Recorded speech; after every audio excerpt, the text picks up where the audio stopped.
Def Leppard were on their way to becoming the biggest rock band on the planet. And then, one by one, everything started to fall apart.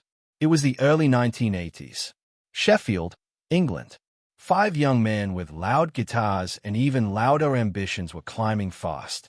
Pyromania, released in 1983, sold over 10 million copies in the United States alone. According to Billboard, it spent 92 weeks on the charts. Def Leppard were not just popular, they were a phenomenon. Radio stations could not stop playing them. Arenas sold out before the ink dried on the tickets. Joe Elliott, Phil Collins, Steve Clark, Rick Savage, and Rick Allen were living the dream that every kid with a guitar poster on their bedroom wall fantasized about. But what happened next was not in any plan. New Year's Eve, 1984. Rick Allen, the band's drummer, just 21 years old, got into his Corvette outside Sheffield with his girlfriend at the time, Miriam Barroso. According to multiple accounts documented in the band's authorized biography and the 1995 VH1 Behind the Music special, Allen lost control of the vehicle on the A57 road. The car flew off the road. In the chaos of the crash, Allen was thrown from the vehicle. His left arm was severed at the shoulder. His girlfriend survived. Rick Allen, one of the most promising young drummers in rock and roll, woke up with one arm. Most bands would have replaced him. Most bands would have quietly moved on, hired someone new, and buried the story. Def Leppard did not. According to Joe Elliott in multiple interviews, including one with Rolling Stone, the decision was never even a real debate. Elliott has said directly, there was no Def Leppard without Rick Allen. Full stop. So instead of moving forward without him, the band stopped. They waited. They believed. What followed was one of the most extraordinary comebacks in music history, but it did not happen overnight. Allen spent months in hospital. He spent more months in rehabilitation. According to the VH1 documentary, he fell into deep depression during his recovery. He questioned whether he would ever play again. His identity, his entire sense of self, was wrapped around those drums. And now one of his arms was gone. But Allen refused to quit. Working with a drum technician named Jeff Rich and a company called Simmons Electronics, Allen helped design a custom electronic drum kit that allowed his left foot to trigger sounds that his left arm could no longer produce. According to a modern drummer profile on Allen published in the late 1980s, he essentially rewired the entire concept of drumming for himself. He practiced in secret. For over a year, the band rehearsed quietly, telling almost no one what Allen was capable of doing. Then came Donington, August 1986. The Monsters of Rock Festival. 100,000 people. According to eyewitness accounts and footage from the event, when Rick Allen sat behind that kit and played in front of that crowd for the first time since losing his arm, the audience erupted. People were weeping. Allen himself, according to Joe Elliott's recollections, broke down on stage. It was not a concert moment. It was a declaration. Rick Allen had come back from the edge of something most people never returned from. But while Allen was fighting his way back, something else was quietly rotting inside the band. And this part of the story gets darker. Steve Clark was gifted. Anyone who has ever listened to the guitar interplay on Hysteria knows that. Clark and Phil Collins together created a sound that was layered, melodic, and technically precise in ways that set Def Leppard apart from every other band in their genre. According to Clark's bandmates in various interviews and the Behind the Music documentary, Clark was also charming, funny, and deeply loved by everyone around him. He was also, for much of his adult life, quietly drowning. Clark's relationship with alcohol began early and escalated fast. According to accounts from both Phil Collins and Joe Elliott documented across multiple sources including Classic Rock Magazine and the VH1 special, by the mid-1980s Clark was consuming dangerous quantities of alcohol daily. He was also mixing alcohol with prescription medication, painkillers and sedatives that had been prescribed for genuine physical injuries but had become something else entirely. The band tried to intervene. They sent Clark to rehabilitation more than once. According to Elliott, there were conversations, confrontations, and desperate attempts to reach him. None of it stuck. The recording of Hysteria, which should have been a triumphant moment, became a grueling endurance test. The album took 3 years to complete. According to producer Robert John Mutt Langer, an account from the band, the sessions were constantly interrupted by Alan's recovery, by Clark's deteriorating condition, by the sheer logistical nightmare of trying to record a major album while the band was essentially in crisis.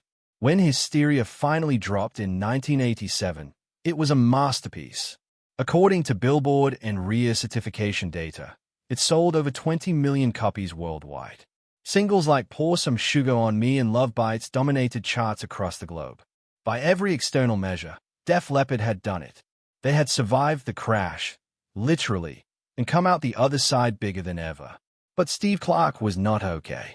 According to the coroner's report and account cited in the Behind the Music documentary, on January 8, 1991, Steve Clark was found dead in his London flat. He was 30 years old. The cause of death was an accidental overdose, a combination of alcohol and prescription drugs. There was no suicide note. There was no dramatic final scene. There was just a man who had been losing a private war for years, and one night he lost it completely. According to Phil Collen, who had become sober years earlier and had watched Clark's decline with anguish, the death was devastating but, in a terrible way, not entirely shocking.